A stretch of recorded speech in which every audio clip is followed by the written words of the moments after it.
Hey Internet, Eric here. Kind of got an unplanned Is It Worth the Hype video for you guys today.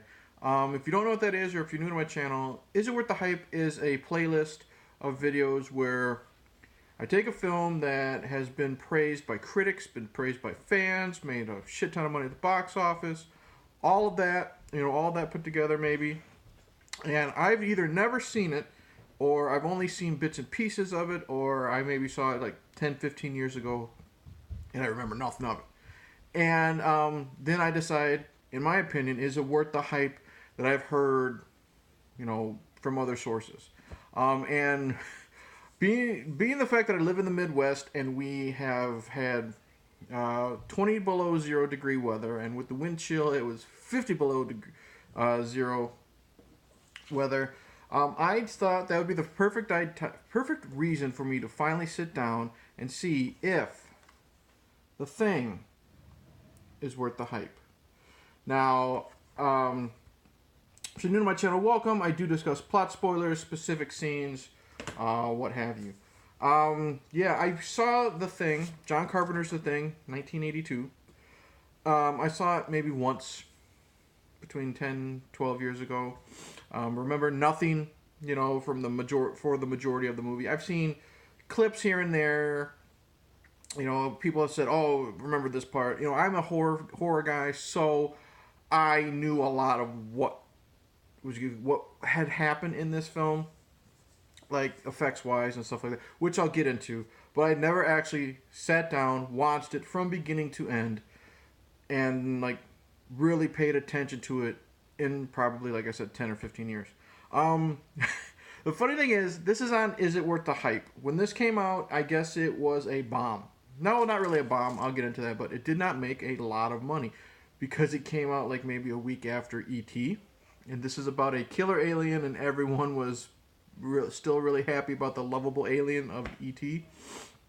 And critics didn't care too much for it, and this and that. But it's funny that because it didn't make a shit ton of money and it didn't get a lot of critical praise, that now the opposite has happened since home video and this and that. So now it's pretty much become a classic.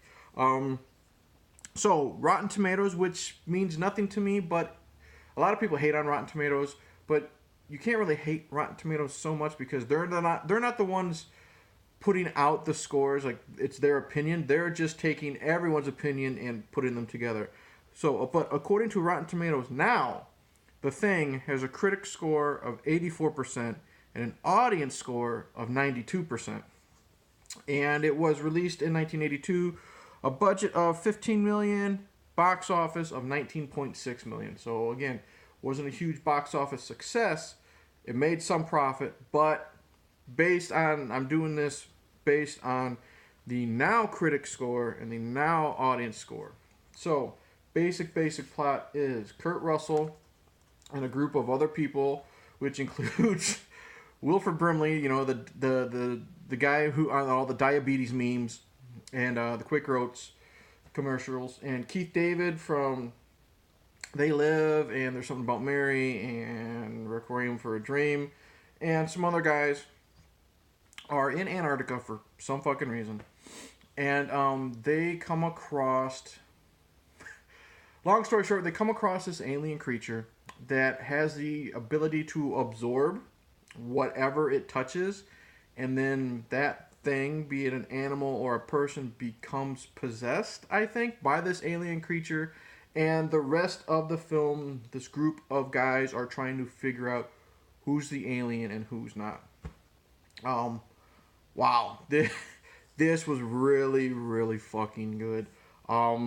Character-wise, Kurt Russell, once again, him and John Carpenter, directed by John Carpenter, once again, him and John Carpenter knock it out of the park. Whenever they're together, they make great movies, be it this, Big Trouble in Little China, Escape from New York. I haven't seen the Elvis movie, but I've heard it's good. I enjoy Escape from L.A. It's Kurt Russell. He's awesome in pretty much everything. He's a great leader. He's very likable. You buy his intensity. You buy everything this man does. Fantastic performance. Let me see. Is there a picture? Not a really good picture, but Keith David, he's good at being the hard ass. You know, the guy that doesn't really trust anyone with good reason. Wants to take charge. Kind of a hothead. So he's Keith David. He's very likable, but he's also that kind of an asshole, but for good reasons. Everybody's likable. T.K. Carter, it's funny seeing him from Punky Brewster and Good Morning Miss Bliss. He's the comedic relief kind of character. I think he's the cook. He's fun. Wilford Brimley as I don't know his name, but he's like the doctor type character. He's the one that figures out what's going on. One of the ones that figures out what's going on, and he's smart. He's the one that starts wondering, this could be any of us, and he starts questioning these people and that people. And then everyone else is really good too. I like the character of Windows. He's great. And then Richard Mazar from My Girl and from the It miniseries, he's really good. He's the one that takes care of the dogs. So everybody in this cast is great. I even like the little cameo, the voice cameo of Adrienne Barbeau as Kurt Russell's computer. And that's how we first meet Kurt Russell, and that's how we're introduced to Kurt Russell, and that's how I know I'm going to like Kurt Russell, is he's playing chess on this really shitty 1982 computer, and it's talking to her, or she's talking to him because it's a female voice. And he loses, and he pours his whiskey into the computer and calls it a cheating bitch. So that's how I know I'm going to like him. What's really great about this film is the paranoia aspect of it. It does really good job of, you don't know who is already been absorbed, I guess, by the thing. They keep everything in secret. You don't know until it's too late. And the paranoia from each character is fantastic. No one trusts anyone. One of my favorite scenes is when Wilford Brimley is talking, because it starts out, we get some Norwegian soldiers chasing a dog, of all things, across the frozen tundra, shooting at it, trying to kill it, trying to blow the fucking thing up. And, the Americans don't understand what they're saying. So they don't know why they're trying to kill this dog. The dog goes into the camp, and the dog is now with the Americans. And then in a really cool gore effect, they see what happens when the thing assimilates, and they have to destroy the dog. And then one of my favorite scenes concerning the paranoia is where Wilford Brimley is talking to Richard Mazur, and he's asking him, "Well, how long have you been with the dog?" "Well, hour and a half." And then Richard kind of clicks. "Why do you ask?" And that's the building of the paranoia. Just those two together, that scene is really good. Sets the tone of what we're going to see later on, and I love it. The scene where you can tell the creature is trying to plot and put the Americans against each other. There's a scene where T.K. Carter thinks that it is Kurt Russell, so he leaves him out in the snow, and Kurt Russell is trying to get back in, and then he threatens to blow up the base if he's not left alone. So, and then they're just wondering, would the Thing do this? Would Kurt Russell really do this? And it's just great. Everyone going at it. It really reminds me of, they mentioned it in the bonus features, like the Agatha Christie story, 10 Little Indians, or if you've seen the John Cusack movie Identity, it's really good. The paranoia is really good. The tension is really built up, and that's what drives this movie. But what else is really good is the gory, goopy, practical special effects in this film. I mentioned the dog scene. My wife sat down and watched this with me, and she's a dog lover, and she was able to handle, there's a scene where they have to kill the dogs because they've been attacked and one's suffering and dying. But the one infected dog where it just rips open, like its skin peels away, and you just see the muscle and stuff, she felt uncomfortable, and it's just wet and disgusting, and it's cool to look at if you're a fan of practical special effects like I am. There's an autopsy scene where it could, because they eventually find, they go to the Norwegian Post. They bring back this body of this man whose face is kind of melted and twisted, and they don't know really what it is, but Doc, I'm just going to call him Doc, Wilford Brimley, does an autopsy scene, and he's pulling out human organs, and that's disgusting. And then the scene where I'll just call the defibrillator scene, that is awesome. I won't spoil that if for some reason you haven't seen anything to deal with the thing, because I just sat down and watched it for the first time a couple days ago. That is gory and goopy as hell. Some limbs are ripped off. The practical effects, like, really disgusting, really wet, really good. And then when one of the humans transforms into the thing, it's one of those weird out there designs, and one of the characters says, I don't know if it's no, it's not Windows, but someone says, you gotta be fucking kidding me, or something to that effect. And it's a perfect line for that scene.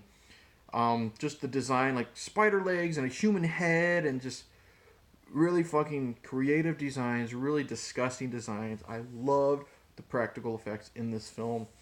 The way John Carpenter shoots this, it might just be because, you know, I've dealt with the 20 below degree, weather the past few days, but you can almost feel the cold through your TV screen. You see, right here, you can see the snow and ice all over Kurt Russell and his fucking epic beard. I love it. And just looking at the set design, you see the snow just caked on doors when they are in frost. When they open up the doors, you feel the cold. It's kind of like Do the Right Thing by Spike Lee. That takes place during a heat wave. You feel hot when you watch that film. Or Die Hard with a Vengeance during that heat wave, and you see the people sweating. You feel hot during that film.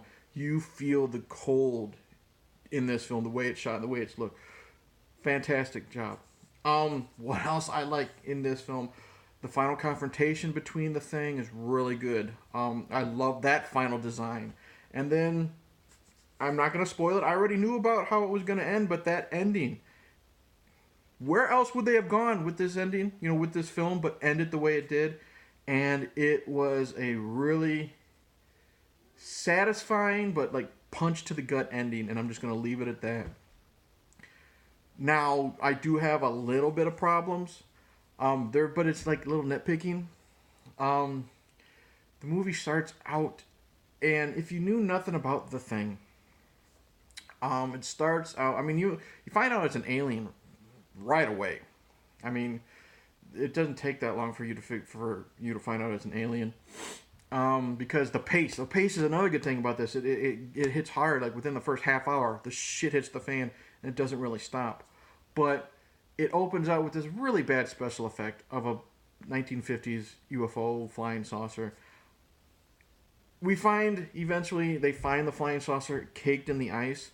We didn't need that really shitty special effect in the beginning of the movie to establish the fact that it's an alien.